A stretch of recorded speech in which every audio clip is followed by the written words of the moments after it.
AllCityEagles.com. Now joining us from the All PHLY Eagles show, he is the man, Zach Berman. Good to be here. What's up, brother? I'm doing great. Excited. The schedule's out. Great job. Prime time. That was fun. Yes, yeah, that was a lot of fun.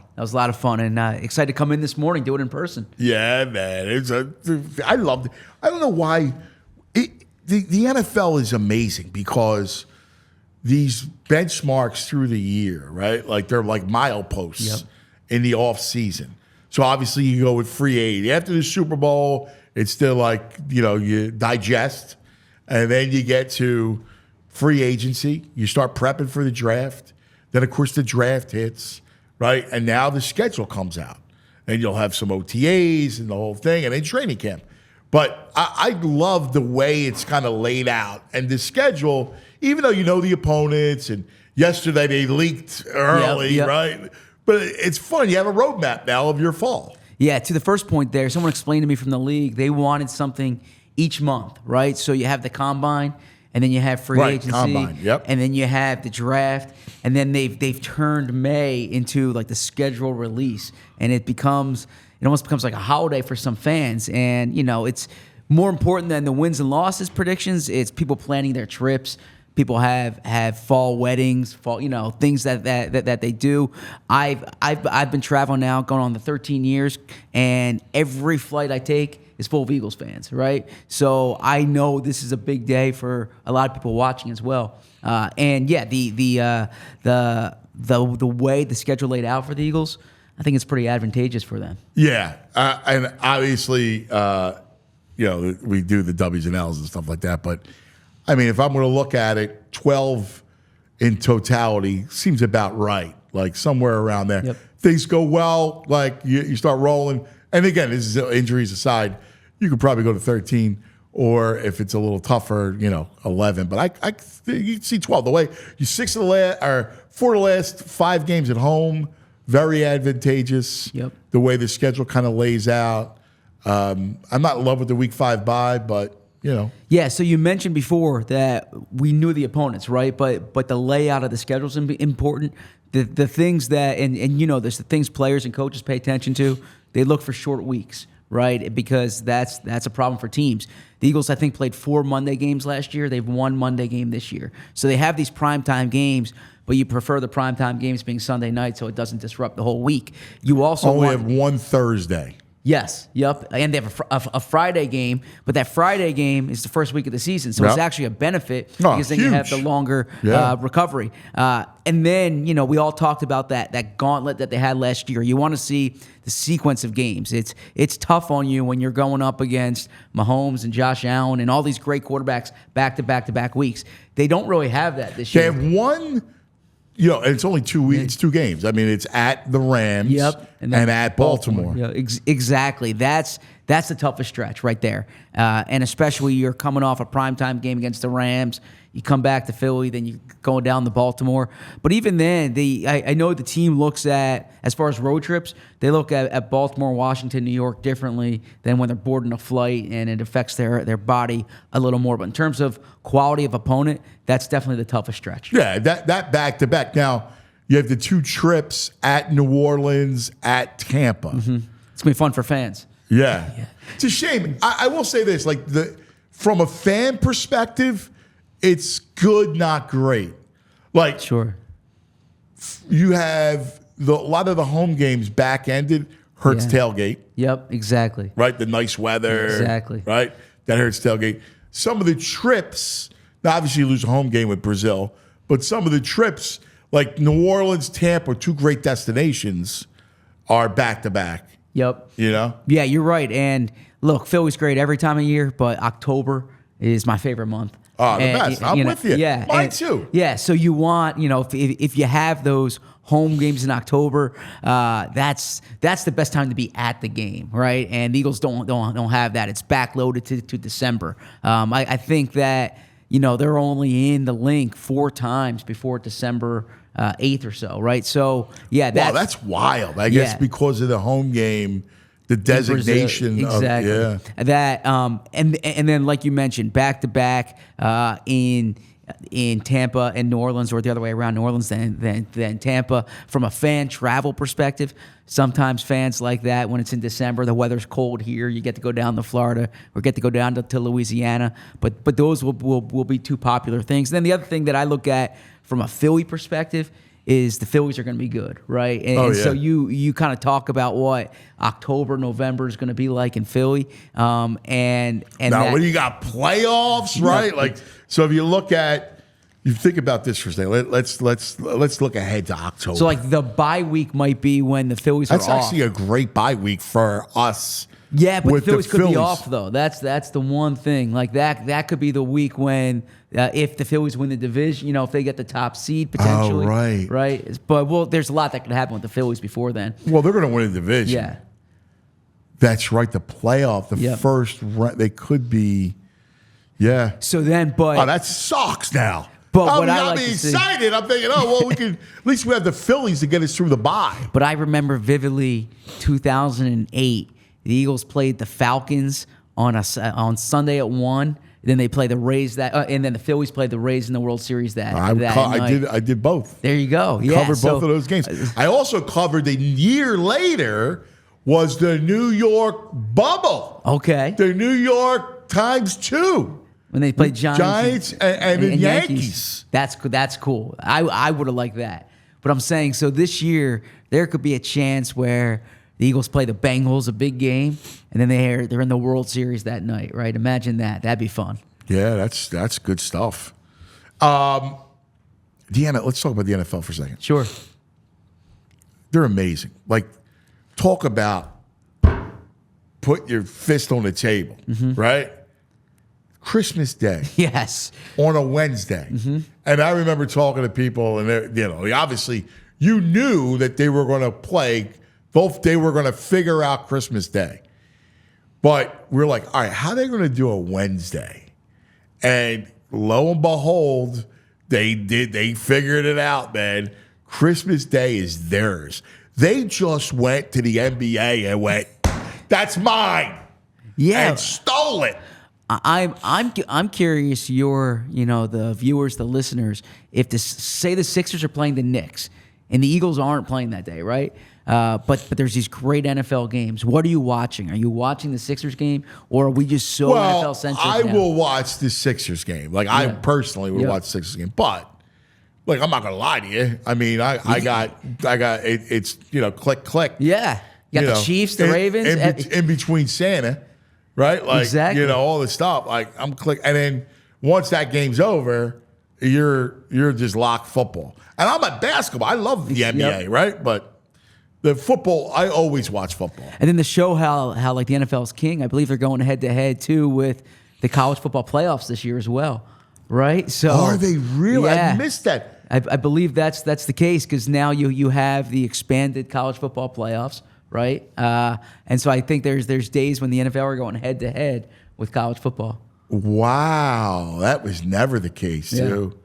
That's wild. And it used to be, there was kind of that separation, but the NFL, I don't want to say they're ruthless. They just know they're the biggest ticket in town. Well, but I've always viewed, dude, I foresaw this. I don't foresee many things, right? Like, honestly, but I'm a loser, right? I saw that years ago, I was on the air one day, and I said, this is the Gargano plan. And I laid this out. I laid out 18 weeks. Yep. Double bye, 18 games. I'm with you there. Right? 18 games, double bye, which is going to happen. Yep. Right? You play the Super Bowl on President's Day. Yep. Perfect. Right? And the next thing you know, you got, February gladness goes to March Madness. Exactly. Like it's a perfect, perfect length of a season. Labor Day to President's Day would be perfect. Yeah, it's perfect, right? But then I'm thinking, I like the Monday night doubleheader.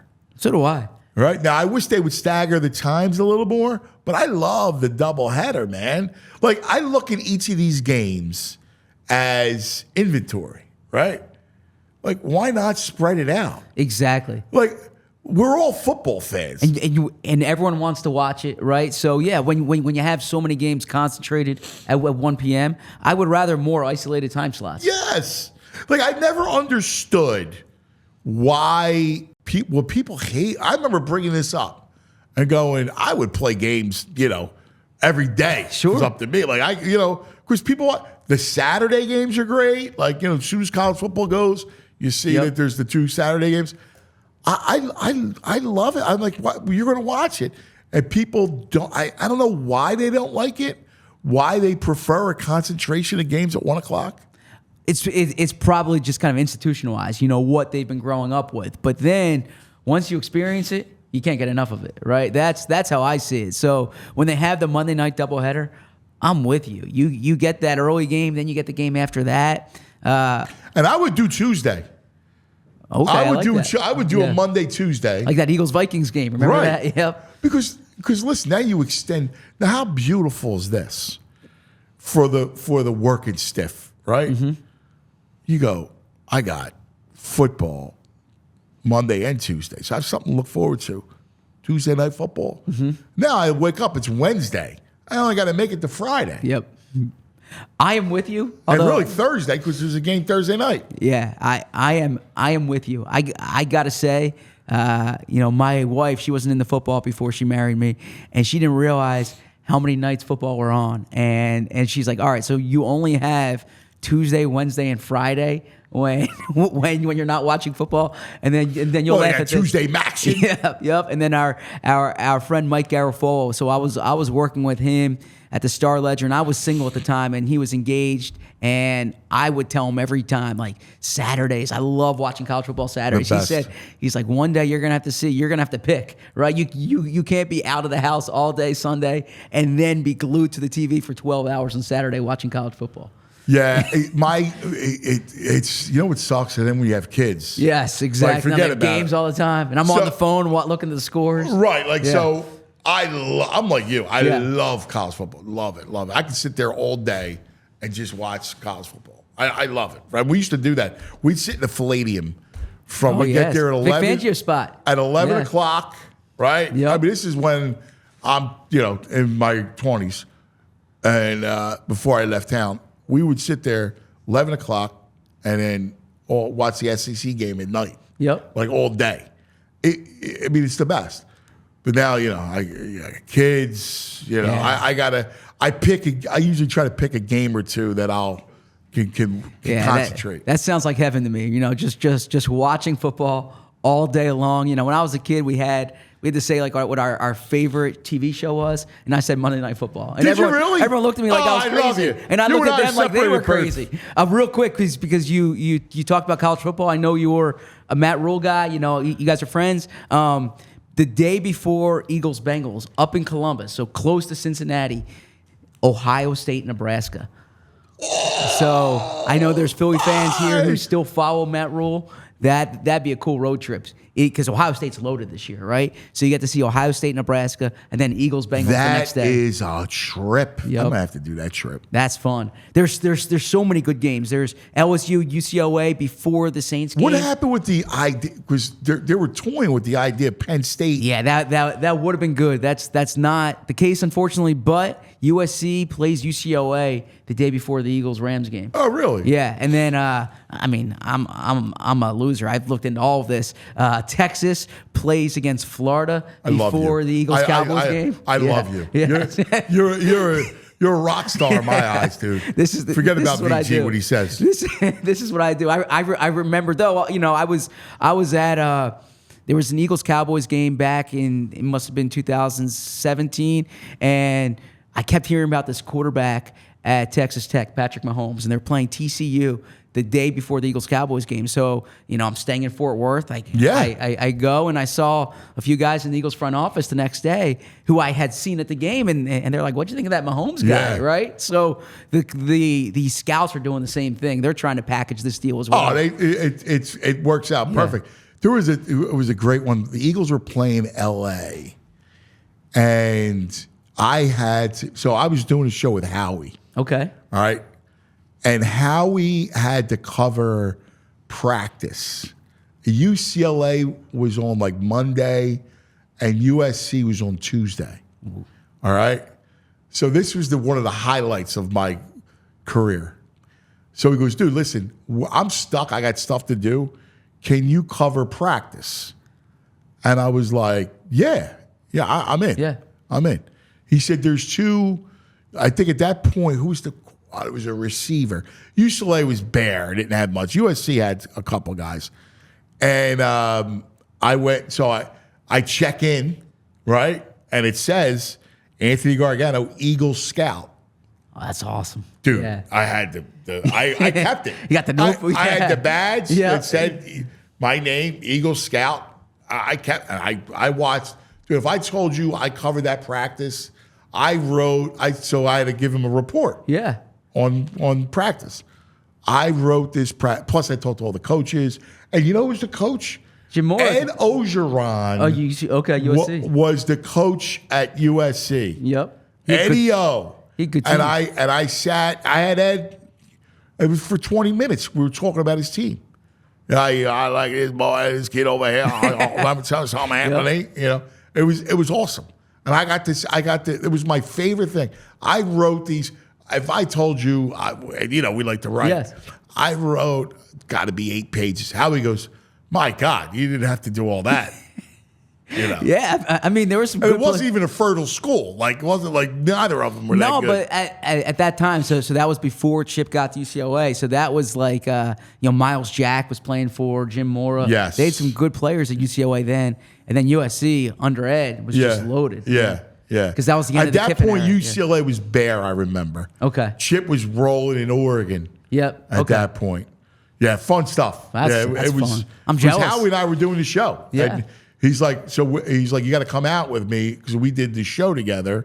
We had it from a studio out there. It was awesome. I recall well after the press conferences on Monday, we would all have to go.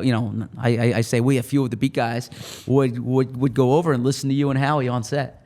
Oh, get out. Oh yeah, just in case Howie said something. Actually, right? I remember that. Yeah, just in case Howie said something. Yeah, you never know. It was fun. We used to have a good time. Zachariah, this was great. What do you think? What number? What's your number? I have them going 12-5. 12-12. Yeah, there you go. Yeah. And I think that's good enough to win the NFC East. Yeah. And this is like a no excuse year, I think. When you look at the schedule, when you look at the roster they have, obviously injuries could affect it, but 12 wins should be good enough to win the division. Yeah, I'm with you. My man. Great to see you, bro. Appreciate What time you on today? Noon time for Zachariah and Bo Wolf.